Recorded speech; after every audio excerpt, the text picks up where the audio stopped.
Akhir-akhir ini, bencana gempa bumi berhasil memporak-porandakan sejumlah wilayah di Indonesia.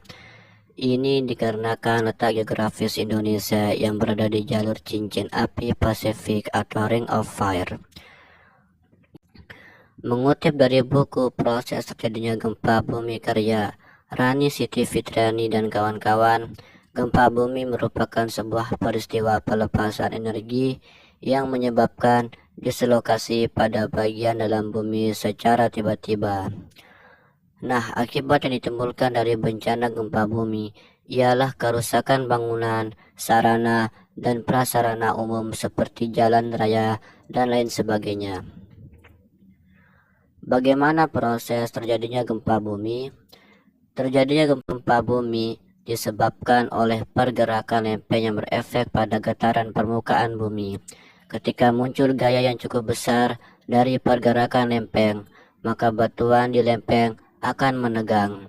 Akibatnya, lempeng bumi berubah bentuk, bahkan lempeng bisa mengalami patah atau kembali ke bentuk semula ketika gaya tersebut hilang. Batuan pada lempeng mengalami perubahan bentuk atau deformasi secara perlahan dalam jangka waktu tertentu.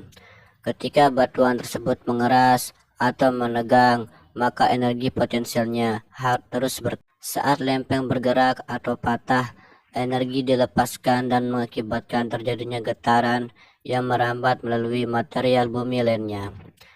Semakin besar energi yang dilepaskan, maka getarannya akan semakin terasa. Ketika lempeng patah menjadi dua bagian, masing-masing bagian akan bergerak menjauh.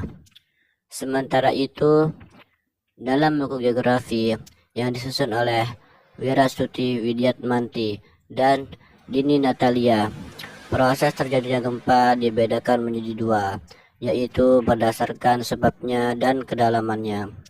Pertama, proses terjadinya gempa berdasarkan sebabnya. Gempa bumi tektonik.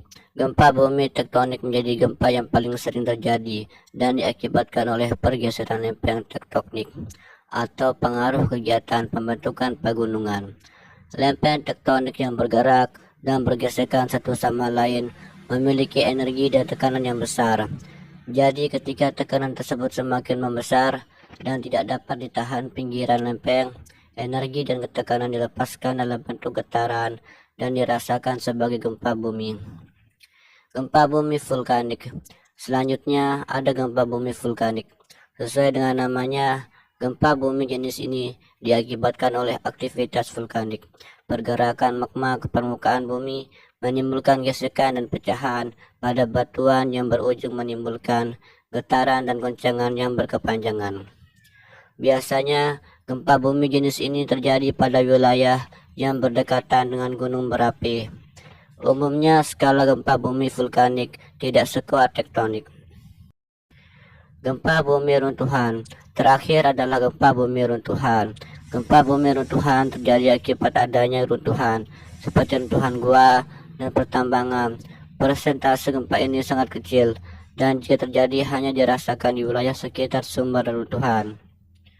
Proses terjadinya gempa berdasarkan kedalamannya.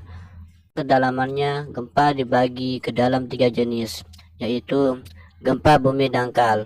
Gempa bumi dangkal memiliki kedalaman hiposenter kurang dari 90 km.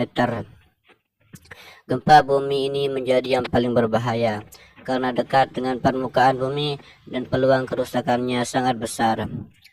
Gempa bumi menengah. Yang kedua adalah gempa bumi menengah.